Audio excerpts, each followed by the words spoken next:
So this is pizza dough, and we've done this before, obviously, and this recipe is just a little bit different. It's from an older edition of On Cooking, and I really like this recipe because it uses some old Mediterranean flavors in there, including real olive oil and using honey in the mix. So I'm going to be doubling this recipe. If you need it, you can stop the video early on and maybe save it as a picture or something like that, but it's a really good recipe.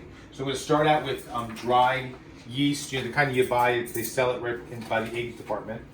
And it says, the recipe says 1 tablespoon. Obviously, I'm doubling this. So this is 2 tablespoons of the dry yeast and going into the mixer. And then we're going to go right to the warm water. And this is just warm from the tap water. This isn't extraordinarily warm. And it's 2 ounces total. So it's 2 ounces for the 1 pie recipe. So I double it, obviously. So it's 4 ounces. And I'm just going to let that sit for a little while. The next thing that I have on there is a flour. 14 ounces times 2 is 28 ounces, or a pound, 12 ounces. And I have that all weighed out right here. And then cool water. Now this is a straight dough method. And straight dough means you don't have to do it in a lot of phases or anything like that. You can do it pretty much just like all together. So I'm just going to stir this up a little bit, this yeast. And because the water's nice and warm, the yeast is very fresh. You can see that it's gotten really creamy right away. So that means it's activating, and that's going to be perfect for our dough. It's going to rise really nice. And I'm going to rise this by some heat, some warmth. So it's going to rise fast. All right. So I go right to the next straight dough method. I go right to the next thing, which is our flour. And we're using all-purpose flour going into it. Pastry flour is very delicate and tender. We want some body in this, either all-purpose or bread flour. And the reason is because of the glutens that we've spoken about in Bake Shop. We want to make sure that those glutens all get activated, and the way that that's going to happen is by kneading it. All right, so that's in there. The next thing that we're going to put in with the bread flour is the cool water, the salt, and the olive oil.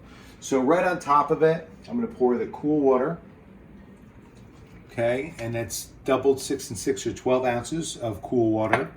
And then the salt, a couple teaspoons of kosher salt. Now this is a really important part of it. You never want to put the salt in the yeast right on top of it, because the salt may very well kill yeast. So we don't want to throw it right on top of activated yeast. So I've seen recipes where they put them together, but it's really dangerous. You won't get as much rise out of it. The next thing we need is olive oil. And it calls for 2 tablespoons, so we're going to double that and make it 4. So here we go. 1, 2, 3, and 4. And then an unusual ingredient, but really nice and really beneficial, that I have this oil already on the spoon, is we're going to go to the honey. And this calls for 2 tablespoons of honey total. Now you always want to have some kind of fat on here, because honey really wants to stick to everything. If you've ever used honey, you'll know that it sticks to stuff. So in order for it to get out really quick, you put some fat on the bottom of it. Hopefully I still have enough on there for it to come out easy.